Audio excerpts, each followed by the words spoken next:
മക്കൾസ് welcome back to Xylem learning. It's me JK. മക്കളെ, നമ്മുടെ Christmas എക്സാമിന്റെ മുന്നേ ബൊയൻ ഫോഴ്സ് പ്ലവക്ഷമബലം എന്ന ചാപ്റ്ററിന്റെ മുഴുവൻ കൺസെപ്റ്റും നമ്മൾ സിമ്പിൾ ആയിട്ട് പഠിക്കാൻ പോവുകയാണ്. ഞാൻ പഠിപ്പിക്കാൻ റെഡിയാണ്. നിങ്ങൾ കേൾക്കാൻ റെഡിയാണോ? പഠിക്കാൻ റെഡിയാണോ?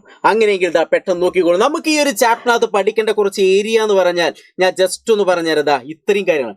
ഒരു ബൊയൻ ഫോഴ്സ് പഠിക്കണം, പിന്നെ ആർക്കിമിഡീസ് പ്രിൻസിപ്പിൾ പഠിക്കണം, പിന്നെ പ്രിൻസിപ്പിൾ ഓഫ് ഫ്ലോട്ടേഷൻ പഠിക്കണം, പിന്നെ ഏറ്റവും അവസാനം റിലേറ്റീവ് ഡെൻസിറ്റി, ആപേക്ഷിക സാന്ദ്രത. ഇത്രയും കാര്യങ്ങളാണ് ഈ ഒരു ചാപ്റ്ററിനകത്തുള്ളത്. അതുകൊണ്ട് തന്നെ വളരെ കുറഞ്ഞ സമയം കൊണ്ട് നമുക്ക് എന്ത് ചെയ്യാം, അടിപൊളിയായിട്ട് ഈ ഒരു ചാപ്റ്റർ സിമ്പിളായിട്ട് പഠിക്കാൻ പോവാണ്. മാക്സിമം എല്ലാവരും കൂടി ശ്രദ്ധിച്ചോളൂ. ഞാൻ പറയുന്ന വാക്കുകളിലേക്ക് സ്ക്രീനിലേക്ക് മാത്രമായിരിക്കട്ടെ ശ്രദ്ധ. ഈ ഒരു ചാപ്റ്ററിന്റെ ഒരു പ്രത്യേകത എന്ന് പറഞ്ഞാൽ ക്രിസ്മസ് എക്സാമിന് ഇതൊന്നൊരു ചോദ്യം വന്നാൽ ഒരു കാരണവശാലും നിങ്ങൾ എന്ത് ചെയ്യാൻ പാടില്ല, തെറ്റിക്കാൻ പാടില്ല. സിമ്പിളായിട്ട് മാർക്ക് സ്കോർ ചെയ്യാൻ പറ്റുന്ന ഒരു ചാപ്റ്റർ ആണത്. അതുകൊണ്ട് തന്നെ ഈ ഒരു ചാപ്റ്റർ പെട്ടെന്ന് എന്ത് ചെയ്യാം, നമുക്ക് സിമ്പിളായിട്ട് പഠിക്കാം. അപ്പം മാക്സിമം ഇങ്ങോട്ട് തന്നെ ശ്രദ്ധിക്കുക. ഇനി നിങ്ങൾക്ക് ഇഷ്ടപ്പെട്ട് കഴിഞ്ഞാൽ നിങ്ങളുടെ ഫ്രണ്ട്സിലേക്കൊക്കെ മാക്സിമം ഷെയർ ചെയ്യുക. പിന്നെ സ്കിപ്പ് ചെയ്യാൻ നിൽക്കരുത്, കംപ്ലീറ്റ് കേൾക്കുക. കാരണം പരീക്ഷയ്ക്ക് അടിപൊളിയായിട്ടുള്ള ഒരു ചാപ്റ്റർ ആണ്.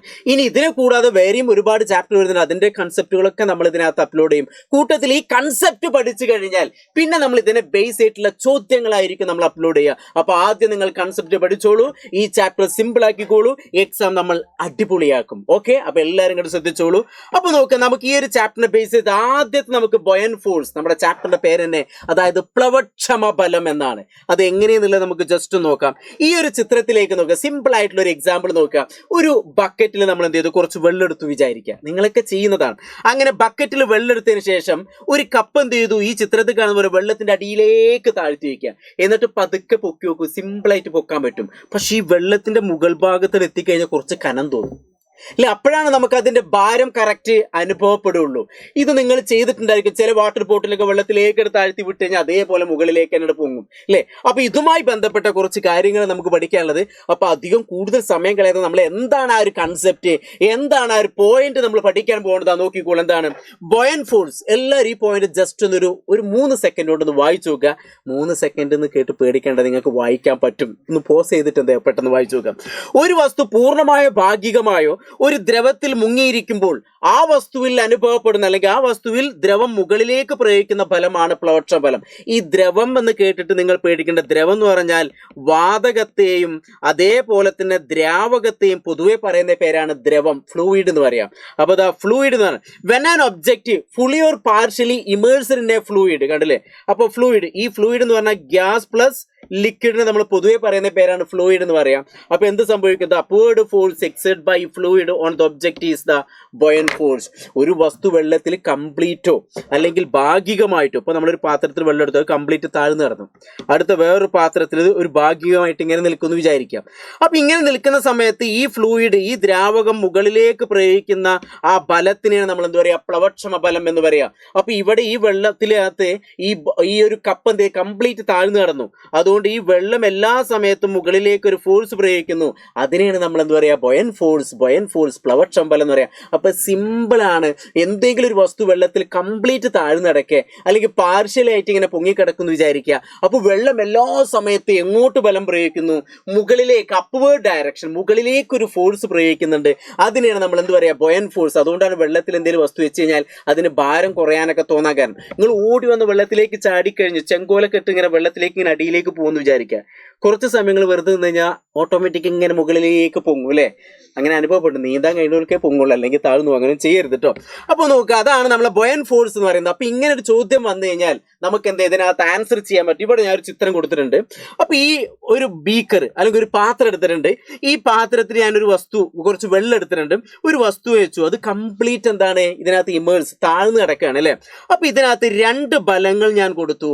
ഒന്നാമത്തെ ഒരു ബലത്തിന് ഞാൻ F1 എന്ന് കൊടുത്തു, രണ്ടാമത്തെ ഒരു ബലത്തെ ഞാൻ F2 എന്ന് കൊടുത്തു. ഇപ്പൊ കുറച്ച് ആൾക്കാർക്ക് സംശയം തോന്നിയിട്ടുണ്ടാവും, സാറേ മുകളിൽ എന്താ F2 എന്ന് കൊടുത്തൂടെ? ഒരു കുഴപ്പമില്ല. താഴെ എന്താ F1 എന്ന് കൊടുത്തൂടെ? ഒരു കുഴപ്പമില്ല. ഞാൻ വെറുതെ എങ്ങനെ കൊടുത്തു എന്നുള്ളൂ. അപ്പൊ ഇവിടെ ശ്രദ്ധിക്കുക. അപ്പൊ ഈ ഒരു വസ്തുവിൽ 2 തരത്തിലുള്ള ഫലങ്ങൾ അനുഭവപ്പെടുന്നുണ്ട്. ഒന്ന് താഴത്തേക്ക് എന്ന് പറഞ്ഞാൽ ഈ വസ്തുവിന്റെ ഭാരം, വെയിറ്റ് ആണ്. എന്തായിരിക്കണം?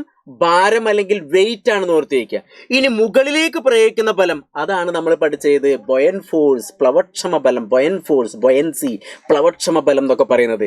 അപ്പോൾ ഓർത്തു വയ്ക്കുക. അപ്പോൾ എന്തായിരിക്കണം നമ്മൾ മനസ്സിലാക്കേണ്ട എന്താണ്, ഇതിനെ നമ്മൾ എന്ത് പറയുന്നു, അതിൻ്റെ ഭാരം അല്ലെങ്കിൽ വെയിറ്റ് എന്നൊക്കെ പറയും. ഇതിനെ നമ്മൾ എന്ത് പറയുന്നു, പ്ലവക്ഷമ ബലം അല്ലെങ്കിൽ ബൊയൻ ഫോഴ്സ് എന്നൊക്കെ പറയുന്നു. അപ്പോൾ ഒരു ചിത്രത്തിൽ 2 തരത്തിലുള്ള ഫലങ്ങളുണ്ട്, നിങ്ങൾക്ക് മനസ്സിലായല്ലോ. അത് ഞാനിവിടെ 2 പോയിന്റ് ആയിട്ട് കൊടുത്തിട്ടുണ്ട്. എന്താണ്, a body situated in liquid experience 2 force, അല്ലേ, 2 ഫോഴ്സ് അനുഭവപ്പെടുന്നുണ്ട്. ഏതൊക്കെയാണ് 2 force? The weight of the object അല്ലെങ്കിൽ the weight of the body acting downward. Weight എപ്പോഴും എങ്ങോട്ടായിരിക്കും? ആക്ടിങ് ഡൗൺവേർഡ്, താഴത്തേക്കായിരിക്കും. The buoyancy acting upward. കണ്ടല്ലേ, ബൊയൻസി എപ്പോഴും എങ്ങോട്ട് ആക്ട് ചെയ്യുന്നത്? മുകളിലേക്കായിരിക്കും. അപ്പോൾ വസ്തുവിന്മേൽ താഴേക്ക് അനുഭവപ്പെടുന്ന ഭാരമായിരിക്കും, അതേപോലെ തന്നെ വസ്തുവിന്മേൽ മുകളിലേക്ക് അനുഭവപ്പെടുന്നത് എന്തായിരിക്കും?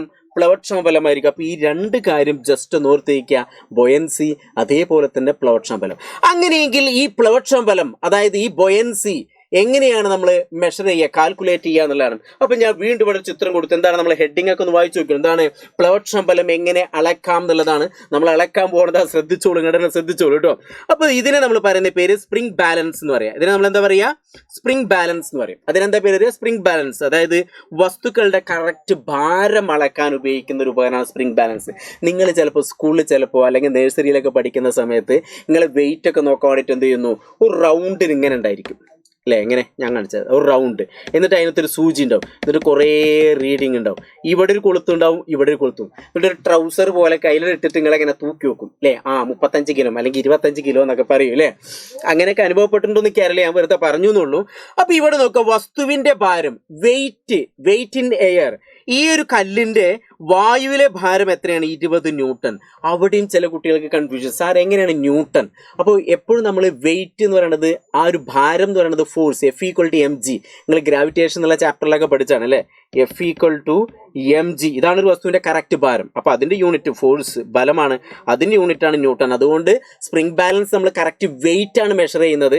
അതുകൊണ്ട് ഇവിടെ എന്ത് കൊടുത്തു? 20 ന്യൂട്ടൺ എന്ന് കൊടുത്തു. അപ്പോൾ വായുവിലെ ഭാരം എന്ന് പറഞ്ഞാൽ 20 ന്യൂട്ടൺ. ഇനി എന്ത് ചെയ്തു? ആ സ്പ്രിംഗ് ബാലൻസിനെ നേരെ ശ്രദ്ധിച്ചോളിട്ടോ, ആ സ്പ്രിംഗ് ബാലൻസിനെ നേരെ വെള്ളത്തിലേക്ക് എടുത്ത് താഴ്ത്തിയപ്പോൾ അതിന്റെ വെയിറ്റ് എത്രയായി മാറി? 15 ന്യൂട്ടനായി മാറി.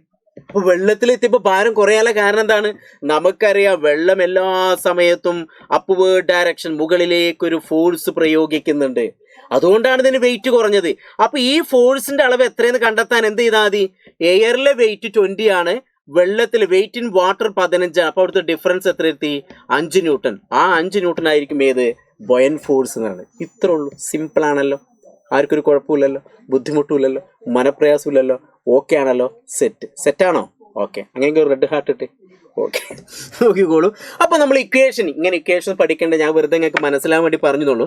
ബൊയൻസി, പ്ലവക്ഷമ ബലം എന്ന് പറഞ്ഞാൽ വെയിറ്റ് ഇൻ എയർ അല്ലെങ്കിൽ വെയിറ്റ് ഇൻ ലിക്വിഡ്. അപ്പൊ weight in air minus weight in liquid. പ്ലവക്ഷമ ബലം എന്ന് പറഞ്ഞാൽ വായുവിലെ ഭാരം മൈനസ് ദ്രവത്തിലെ ഭാരം. അപ്പൊ നമുക്കറിയാം, നമ്മൾ പ്രോബ്ലം ചെയ്യുമ്പോൾ എന്ത് ചെയ്യാം, തന്നിട്ടുള്ള കാര്യങ്ങൾക്ക് എടുത്ത് എഴുതണം കേട്ടോ. വെയിറ്റ് ഇൻ എയർ എന്ന് പറഞ്ഞാൽ 20 ന്യൂട്ടൺ എന്ന് കിട്ടി. വെയിറ്റ് ഇൻ ലിക്വിഡ് എന്ന് പറഞ്ഞാൽ 15 ന്യൂട്ടൺ കിട്ടി. അങ്ങനെയെങ്കിൽ ഇക്വേഷനിൽ നമ്മൾ ബൊയൻസി, പ്ലവക്ഷമ ബലം കണ്ടെത്തുമ്പോൾ B = എന്താണ്? 20 - 15, 15 = 5 ന്യൂട്ടൺ. ഇതിനെയാണ് നമ്മൾ എന്ത് പറയുക? ബൊയൻസി, പ്ലവക്ഷമ ബലം എന്ന് പറയുന്നത്. സിമ്പിൾ ആണല്ലോ. അപ്പൊ നിങ്ങൾ എന്ത് ചെയ്തു? ഈ ഒരു കാര്യവും പഠിച്ചെന്താണ്? How can we measure buoyant force? അപ്പോൾ ഇതൊക്കെ സിമ്പിളാണ്. അതുകൊണ്ടാണ് ഈ ഒരു കൺസെപ്റ്റ് മനസ്സിലാക്കിയാൽ തന്നെ ഈ ചാപ്റ്റർ നിങ്ങൾക്ക് പെട്ടെന്ന് എന്ത് ചെയ്യാൻ പറ്റും? ആൻസർ കണ്ടെത്താൻ പറ്റും. ഈ ഒരു ചോദ്യത്തിന് അല്ലെങ്കിൽ ഈ ഒരു ചാപ്റ്ററിൽ നിന്ന് ഏത് ചോദ്യം വന്നാലും അതിൻ്റെയൊക്കെ ആൻസർ നിങ്ങൾക്ക് ശരിയാക്കാൻ പറ്റും. അതിന് വേണ്ടിയിട്ടാണ് നമ്മൾ ഈ ഒരു ചാപ്റ്റർ കംപ്ലീറ്റ് കൺസെപ്റ്റ് നമ്മൾ സിമ്പിളായിട്ട് പറയുന്നത്. അപ്പോൾ ഇങ്ങോട്ട് തന്നെ ശ്രദ്ധിച്ചോളൂ. അങ്ങനെയെങ്കിൽ പ്ലവക്ഷമ ബലത്തെ സ്വാധീനിക്കുന്ന 2 ഘടകം കൂടി ഓർത്ത് വയ്ക്കുക. ഒന്ന് സാന്ദ്രത, ഡെൻസിറ്റിയാണ്, മറ്റൊന്ന് വ്യാപ്തം, വോളിയം ആണെന്ന് ഓർത്ത് വയ്ക്കുക. അപ്പോൾ ഇതുകൂടി ജസ്റ്റ് ഓർത്ത് വയ്ക്കുക. ഫാക്ടേഴ്സ് അഫക്റ്റിംഗ് ബൊയൻസി എന്ന് പറഞ്ഞാൽ എന്തൊക്കെയാണ്? ഡെൻസിറ്റി ഓഫ് ഫ്ലൂയിഡ് ആണ്, അതേപോലെ തന്നെ വോളിയം ഓഫ് സബ്സ്റ്റൻസ് ആണെന്ന് ഓർത്ത് വയ്ക്കുക. അപ്പോൾ ഡെൻസിറ്റി കൂടിക്കഴിഞ്ഞാൽ ബൊയൻസി ഫോഴ്സ് എന്ത് ചെയ്യുന്നു? കൂടുന്നു. സാന്ദ്രത കൂടിക്കഴിഞ്ഞാൽ എന്ത് ചെയ്യുന്നു? പ്ലവക്ഷമ ബലം എന്ത് ചെയ്യുന്നു? കൂടുന്നു. അല്ലെങ്കിൽ വോളിയം കൂടിക്കഴിഞ്ഞാൽ പ്ലവക്ഷമ ബലം എന്ത് ചെയ്യുന്നു? കൂടുന്നു. നിങ്ങൾ വലിയൊരു പ്ലാസ്റ്റിക്കിന്റെ അല്ലെങ്കിൽ ഒരു അലുമിനിയത്തിന്റെ ഷീറ്റ് വെള്ളത്തിൽ വെച്ച് വിചാരിക്കുക, പെട്ടെന്ന് താഴ്ന്നു പോകും? ഇല്ല. നേരെ വെച്ച് ആ അലുമിനിയം ഷീറ്റ് ഇങ്ങനെ ചുരുട്ടി കഴിഞ്ഞ് വെള്ളത്തിലിട്ടാൽ താഴ്ന്നു പോകും, കാരണം വോളിയം കുറഞ്ഞു, അല്ലേ. അപ്പൊ അങ്ങനെയൊക്കെ നമുക്ക് ഓർത്ത് വയ്ക്കാം. അങ്ങനെയെങ്കിൽ അതിനെ ബേസ് ആയിട്ടുള്ള അടുത്ത പഠിക്കാൻ പോകുന്ന വളരെ ഇമ്പോർട്ടൻ്റ് ആയിട്ടുള്ള ഒരു പോയിന്റ് ആണ് സ്ക്രീനിൽ ഇപ്പോൾ നിങ്ങൾ കണ്ടുകൊണ്ടിരിക്കുന്നത്. ഇതൊന്ന് ജസ്റ്റ് ഒന്ന് വായിച്ചു നോക്കൂ. ആർക്കിമിഡീസ് പ്രിൻസിപ്പിൾ ഞങ്ങൾ വായിക്കുന്നവരെ കുറച്ചിരിക്കട്ടെ. എന്താണ് കൊടുത്തിട്ടുള്ളത്? ഒരു വസ്തു ദ്രവത്തിൽ പൂർണ്ണമായോ ഭാഗികമായോ മുങ്ങിയിരിക്കുമ്പോൾ, ചിത്രം ഈ ക്വസ്റ്റ്യൻ അല്ലെങ്കിൽ ഈ പോയിന്റ് ഇങ്ങനെ വായിക്കുമ്പോൾ തന്നെ നിങ്ങൾ ചിന്തിച്ചു, ഒരു വസ്തു വെള്ളത്തിൽ കംപ്ലീറ്റ് അല്ലെങ്കിൽ പാർഷ്യൽ എന്താണ് മുങ്ങിയിരിക്കുമ്പോൾ ആ വസ്തുവിൽ ദ്രവം മുകളിലേക്ക് പ്രയോഗിക്കുന്ന പ്ലവക്ഷ ബലം, അത് നമ്മൾ പഠിച്ചു അല്ലെ, ബോയൻ ഫോഴ്സ് പഠിച്ചു. അപ്പോ വസ്തു ആദേശം ചെയ്യുക, പുറത്തേക്ക് കവിഞ്ഞൊഴുക, അതിലൊരു കൺഫ്യൂഷൻ ഉണ്ടാവും. ഞാൻ കാണിച്ചുതരാം, ഈ ഒരു ചിത്രത്തിൽ കാണിച്ചുതരാം. ആദേശം ചെയ്യുക എന്ന് പറഞ്ഞാൽ ഉദ്ദേശിക്കുന്നത് ഇപ്പൊ ഇവിടെ ഇതിലെന്ത് ചെയ്യാണ്, ഈ കല്ല് ഇതിലേക്ക് എടുത്ത് താഴുമ്പോൾ കുറച്ച് വെള്ളം എന്ത് ചെയ്യും, ഈ വാട്ടർ നിരപ്പ് ജലനിരപ്പ് കുറച്ച് ഉയരൂലേ, അല്ലെങ്കിൽ നിറഞ്ഞ് പുറത്തേക്ക് കവിഞ്ഞൊഴുകുമെന്ന് വിചാരിക്കുക. അതിനെ നമ്മൾ എന്താ പറയുക, ആദേശം ചെയ്യാന്ന് പറയാം. അപ്പൊ ജസ്റ്റ് ഞാൻ അതിന് ചിത്രം ഇവിടെ തന്നെ ഉണ്ടായിരുന്നു, ഞാൻ വെറുതെ ബാക്കിലേക്കൊക്കെ പോയി. അപ്പൊ നോക്കുക, ഒരു വസ്തു ദ്രവത്തിൽ പൂർണ്ണമായ ഭാഗികമായ മുങ്ങിയിരിക്കുമ്പോൾ ആ വസ്തു ദ്രവം മുകളിലേക്ക് പ്രയോഗിക്കുന്ന ബലം പ്ലവക്ഷ ബലം നമുക്കറിയാം. അപ്പൊ വസ്തു ആദേശം ചെയ്യുന്ന ദ്രവത്തിന്റെ ഭാരത്തിന് തുല്യമായിരിക്കും. അതായത് പ്ലവക്ഷമ ബലം എന്നത് എന്താണ്? പ്ലവക്ഷമ ബലം എന്നത് ആദേശം ചെയ്യുന്ന ദ്രവത്തിന്റെ ഭാരത്തിന് തുല്യമായിരിക്കും. ഈ ഒരു പോയിന്റ് ആണ് നിങ്ങൾ ശ്രദ്ധിക്കുന്നത്. അപ്പൊ എന്താണ്, വെൻ ആൻ ഒബ്ജക്റ്റ്, അവിടെ കണ്ടോ, when an object is completely ഒരു partially immersed in a fluid, ഒരു ഫ്ലൂയിഡിൽ എന്താണ് കംപ്ലീറ്റ്ലി അല്ലെങ്കിൽ പാർഷ്യലി താഴ്ന്നിരിക്കണം. The buoyant force acting on the object is equal to buoyant force ഞാൻ അണ്ടർലൈൻ ചെയ്യട്ടെ, buoyant force acting on object is equal to weight of the fluid displaced പറഞ്ഞാൽ പുറത്തേക്ക് കവിഞ്ഞൊഴുകുക, അതിന് തുല്യമായിരിക്കും. അതിനെ നമ്മൾ ആർക്കിമിഡീസ് പ്രിൻസിപ്പിൾ എന്ന് പറയാ. ഇതാ നോക്കിക്കോളൂ, ഇങ്ക ഒന്ന് ശ്രദ്ധിക്കുക. ഈ ഒരു ചെറിയ ചിത്രത്തിൽ നമുക്ക് എല്ലാ കാര്യങ്ങളും മനസ്സിലാക്കാം. ഇത് വെയിറ്റ് ഇൻ എയർ എന്ന് പറഞ്ഞാൽ 30 ന്യൂട്ടൺ 30 ന്യൂട്ടൺ. ഇത് വെള്ളത്തിലേക്ക് എടുത്ത് താഴ്ന്നാൽ ഈ ക്യാനിന്റെ ഒരു പേര് എന്ന് പറഞ്ഞാൽ യുറേക്ക ക്യാൻ എന്നാണ് പറയാ. എന്താണ് യുറേക്ക ക്യാൻ എന്ന് പറഞ്ഞാൽ? ഒന്നുമില്ല, എന്താണ്, ഇതിൽ ഇത്ര വരെ വെള്ളമുണ്ട്, പിന്നെ നമ്മൾ വെള്ളം ഒഴിച്ചിട്ട് കാര്യമുണ്ടോ? ഇല്ല. കാരണം ഇവിടെ ഒരു പൈപ്പ് ഉണ്ട്, ഈ പൈപ്പിലൂടെ വെള്ളം പുറത്തേക്ക് വരും. ഈ പുറത്തേക്ക് വരുന്ന വെള്ളത്തിനെ നമ്മൾ ആദേശം ചെയ്യപ്പെട്ട വെള്ളം അല്ലെങ്കിൽ എന്താണ്, ഡിസ്പ്ലേസ്ഡ് വാട്ടർ എന്ന് പറയും. എന്താ പറയാ? ഡിസ്പ്ലേസ്ഡ് വാട്ടർ എന്ന് പറയും. എന്ത് പറയുന്നു? Displaced water. അപ്പൊ ജസ്റ്റ് ഒന്ന് ഓർത്ത് വയ്ക്കുക. അപ്പൊ ഈ 30 ന്യൂട്ടൺ ഭാരമുള്ള ഈ കല്ലിനെ വെള്ളത്തിലേക്ക് താഴ്ത്തുമ്പോൾ സ്വാഭാവികമായിട്ടും പുറത്തേക്ക് വെള്ളം കവിഞ്ഞൊഴുകും. അതിനെ നമ്മൾ ഡിസ്പ്ലേസ്ഡ് വാട്ടർ, പുറത്തേക്ക് വെള്ളം ഇങ്ങനെ വരുന്നു, അത് ഈ ഒരു പാത്രത്തിൽ നമ്മൾ ശേഖരിക്കുന്നു. അപ്പൊ ഇവിടെ താഴ്ത്തിയപ്പോൾ ഇതിന്റെ വെയിറ്റ് എത്ര കിട്ടി? 25 ന്യൂട്ടൺ എന്ന് കിട്ടി അല്ലെ. ശരിക്കും വെയിറ്റ് എത്ര? 30 ന്യൂട്ടൺ. അപ്പോൾ വെള്ളത്തിലേക്ക് വെയിറ്റ് ഇൻ എയർ 25, അപ്പോൾ ഇവിടുത്തെ ഡിഫറൻസ് 5 ന്യൂട്ടൺ. അപ്പോൾ പുറത്തേക്ക് ഒഴുകുന്ന വെള്ളത്തിന്റെ അളവും എൻ്റെ ഗൈസ് എത്രയായിരിക്കും? 5 ന്യൂട്ടൺ. ഇതിനെ നമ്മൾ ഡിസ്പ്ലേസ്ഡ് വാട്ടർ എന്ന് പറയാം, അല്ലെങ്കിൽ ആദേശം ചെയ്യപ്പെട്ട വെള്ളം എന്ന് പറയും. ഈ ആദേശം ചെയ്യപ്പെട്ട വെള്ളവും അതേപോലെ തന്നെ ഇവിടുത്തെ ബോയൻ ഫോഴ്സും ഈക്വൽ ആയിരിക്കുന്നതാണ് ആർക്കിമിഡീസ് പ്രിൻസിപ്പിൾ പറയുന്നത്. അത്രേ ഉള്ളൂ. അപ്പൊ ഇവിടുത്തെ ബൊയൻ ഫോഴ്സ് ഏതിന് ഈക്വലാണ്? ഡിസ്പ്ലേസ്ഡ് വാട്ടറിന് ഈക്വലാണ്. അതായത് ഇവിടുത്തെ പ്ലവക്ഷമ ബലം എന്തിന് ഈക്വലാണ്? ആദേശം ചെയ്ത വെള്ളത്തിന് തുല്യമായിരിക്കും. അതാണ് നമ്മളെ ആർക്കിമിഡീസ് പ്രിൻസിപ്പിൾ. അപ്പൊ അത്രേ ഉള്ളൂ. അപ്പൊ നിങ്ങളോട് ചോദിക്കും, പരീക്ഷയ്ക്ക് ചോദ്യം വരെ ഇവിടെ എങ്ങനെ ഇവിടുത്തെ വെള്ളത്തിന്റെ അളവ് എത്രയേ ചോദിക്കും. അപ്പൊ അങ്ങനെ അന്തം വിട്ടിക്കേണ്ട, ഇവിടുത്തെ ബോയൻസ് ഫോഴ്സ് എത്രയാണ് അതെന്നെ ഇവിടെ എഴുതി വെച്ചാൽ മതി. അത്രേ ഉള്ളൂ. സിമ്പിൾ ആണല്ലോ. അപ്പൊ നോക്കുക, അതാണ് ഇവിടെ എഴുതി വെച്ചാണ്ടല്ലേ. എന്താണ്? ഒരു വസ്തു ദ്രവത്തിൽ പൂർണ്ണമായ ഭാഗികമായിട്ട് മുങ്ങിയിരിക്കുമ്പോൾ ആ വസ്തുവിൽ പ്രയോഗിക്കുന്ന പ്ലവക്ഷ ബലം വസ്തു ആദേശം ചെയ്യുന്ന ദ്രവത്തിന്റെ ഭാരത്തിന് തുല്യമായിരിക്കും അല്ലേ. When an object is completely partially in a fluid കണ്ടല്ലേ. എന്താണ്? The buoyant force acting on object is equal to weight of the fluid displace എന്ന് ഓർത്ത് വയ്ക്കുക. അപ്പൊ അത്രയും കാര്യങ്ങളെങ്കിലും എന്ത് ചെയ്യുക, ജസ്റ്റ് ഒന്ന് ഓർത്ത് വയ്ക്കുക. അല്ലാതെ ഇതിനകത്ത് ഒരു ബുദ്ധിമുട്ടില്ല. അപ്പൊ ഇങ്ങനെ ചിത്രം കിട്ടിയെങ്കിൽ മനസ്സിലാക്കേണ്ട എത്ര മാത്രമേ ഉള്ളൂ മക്കളെ, എത്രമാത്രം. അത് അങ്ങോട്ട് നോക്കുക, വായുവിലെ ഭാരം കിട്ടി, വെള്ളത്തിൽ താഴ്ത്തി, ഇപ്പൊ ഇവിടെ ചിലപ്പോൾ 5 ന്യൂട്ടൺ തരും. അങ്ങനെയെങ്കിൽ ഇവിടുത്തെ ഭാരം എത്രയും നിങ്ങളോട് ചോദിക്കും പരീക്ഷയ്ക്ക്. ഒന്നുകൂടി നോക്കുക, വായുവിലെ ഭാരം കെട്ടി വെള്ളത്തിൽ താഴ്ത്തി വെച്ചു. അപ്പൊ ഇവിടുത്തെ നമുക്ക് തന്നിട്ടില്ല, ഇത് നമുക്ക് തന്നിട്ടില്ല. ഇവിടെ ഒരു 10 ന്യൂട്ടൺ തന്നു എന്ന് വിചാരിക്കുക. അങ്ങേക്ക് ഇതിന്റെ വെയിറ്റ് എത്രയായിരിക്കും? 20 ന്യൂട്ടൺ ആയിരിക്കും. അപ്പൊ അങ്ങനെയൊക്കെ കണ്ടെത്താൻ പറ്റും. അപ്പോൾ ഓർത്ത് വയ്ക്കുക. അപ്പോൾ ബൊയൻ ഫോഴ്സ്, പ്ലവക്ഷ ബലമൊക്കെ കണ്ടെത്താൻ സിമ്പിളാണ്. അല്ലാതെ ഇതിനകത്ത് വേറൊന്നും ബുദ്ധിമുട്ടായിട്ടുള്ള ഒരു കാര്യം ഇതിനകത്തില്ല. അങ്ങനെയെങ്കിൽ അടുത്ത നമുക്ക് പഠിക്കേണ്ടത് പ്രിൻസിപ്പിൾ ഓഫ് ഫ്ലോട്ടേഷൻ വളരെ ഇമ്പോർട്ടൻ്റ് ആണ്. പ്ലവന തത്വം എന്ന് പറയുന്നത്. ഈ പ്ലവന തത്വപ്രകാരമാണ് ഒരു കപ്പലും ബോട്ടിലൊക്കെ എന്ത് ചെയ്യുന്നത്, ബോട്ടൊക്കെ വെള്ളത്തിൽ ഇങ്ങനെ പൊങ്ങിക്കിടക്കുന്നത്. അതൊക്കെ ഇതിന് വരും. അപ്പോൾ ഈ ഒരു പോയിന്റ് ശരിക്കും വായിച്ചു നോക്കുക. ഞാൻ വായിക്കുമ്പോൾ മനസ്സിൽ നിന്ന് ശ്രദ്ധിക്കുക. എന്താണ്? ഒരു വസ്തു ദ്രവത്തിൽ പൊങ്ങിക്കിടക്കുമ്പോൾ, ഫ്ലോട്ടേഷൻ, പൊങ്ങിക്കിടക്കുക കണ്ടില്ലേ. ഒരു വസ്തു ദ്രവത്തിൽ പൊങ്ങിക്കിടക്കുമ്പോൾ വസ്തുവിന്റെ ഭാരവും നോക്കുക, ആ വസ്തുവിന്റെ വെയിറ്റ് എത്രയാണെന്ന് ചിന്തിച്ചു നോക്കുക. വസ്തു ആദേശം ചെയ്യുന്ന ദ്രവത്തിന്റെ ഭാരവും പുറത്തേക്ക് കവിഞ്ഞൊഴുകുന്ന വെള്ളത്തിൻ്റെയും ചിന്തിച്ചു നോക്കുക, അതെങ്ങനെയായിരിക്കും? തുല്യമായിരിക്കും. ഞാൻ പറഞ്ഞാൽ മനസ്സിലാവും. When an object float on A fluid, the weight of the ഒബ്ജക്റ്റിന്റെ വെയിറ്റ്, ഇതാണ് ശ്രദ്ധിക്കേണ്ടത്. എന്താണ്? Wait of the object and wait of the fluid displaced, അതായത് ഡിസ്പ്ലേസ്ഡും ഈക്വൽ ആയിരിക്കും. ഒബ്ജക്റ്റിന്റെ വെയിറ്റും അതേപോലെ തന്നെ ഡിസ്പ്ലേസ്ഡ് വാട്ടറും എന്തായിരിക്കും? ഈക്വൽ ആയിരിക്കും. അതിന്റെ വെയിറ്റ് ആണ് ഉദ്ദേശിക്കുന്നത്. അപ്പൊ ഞാനിപ്പോ വെള്ളത്തിൽ പൊങ്ങിക്കിടക്കുന്നു വിചാരിക്കാം, എന്റെ വെയിറ്റ് ഒരു 60 ന്യൂട്ടൺ ആണെന്ന് വിചാരിക്കുക. ഞാൻ വെള്ളത്തിൽ പൊങ്ങിക്കിടക്കണമെങ്കിൽ പുറത്തേക്ക് കവിഞ്ഞൊഴുകുന്ന വെള്ളത്തിന്റെ അളവ് എത്ര ആയിരിക്കണം? 60 ന്യൂട്ടൺ ആയിരിക്കണം. അങ്ങനെയാണെങ്കിൽ മാത്രമേ എന്തേ ഉള്ളൂ? പൊങ്ങിക്കിടക്കുള്ളൂ. അതാണ് പ്രിൻസിപ്പിൾ ഓഫ് ഫ്ലോട്ടേഷൻ. അപ്പൊ നിങ്ങൾ ചിന്തിച്ചൊക്കെ, വലിയൊരു ബോട്ട്, ഒരു 1000 ന്യൂട്ടൺ ഭാരമുള്ളൊരു ബോട്ട് വെള്ളത്തിൽ പൊങ്ങിക്കിടക്കണമെങ്കിൽ 1000 ന്യൂട്ടൺ വെള്ളം വേണം പുറത്തേക്ക് കവിഞ്ഞൊഴുകാൻ, ഡിസ്പ്ലേസ് ചെയ്യണം, ആദേശം ചെയ്യണം. അത്രേ ഉള്ളൂ. ഒരു 50,000 കിലോഗ്രാം അല്ലെങ്കിൽ ഒരു 50,000 ന്യൂട്ടൺ ഭാരമുള്ള ഒരു കപ്പൽ കടലിൽ പൊങ്ങിക്കിടക്കണമെങ്കിൽ അത്രയും വെള്ളം പുറത്തേക്ക് കവിഞ്ഞൊഴുകാൻ കരയിലേക്ക് എന്ത് ചെയ്യും? അല്ലെങ്കിൽ ആ വെള്ളത്തിന്റെ ജലനിരപ്പ് എന്ത് ചെയ്യുന്നു? ഉയരുന്നു. അപ്പൊ അങ്ങനെയുള്ള കാര്യം ജസ്റ്റ് ഒന്ന് ഓർത്ത്. അതാണ് പ്രിൻസിപ്പിൾ ഓഫ് ഫ്ലോട്ടേഷൻ എന്ന് പറയുന്നത്. സിമ്പിളാണ്. അപ്പോൾ ഈ ഒരു ചിത്രത്തിൽ നിങ്ങൾക്ക് മനസ്സിലാക്കാൻ പറ്റും. നിങ്ങളുടെ ടെക്സ്റ്റ് ബുക്കിൽ ഇങ്ങനത്തെ ചിത്രം ഒന്നുമില്ല, ഞാൻ ജസ്റ്റ് വെറുതെ പറഞ്ഞാണ്.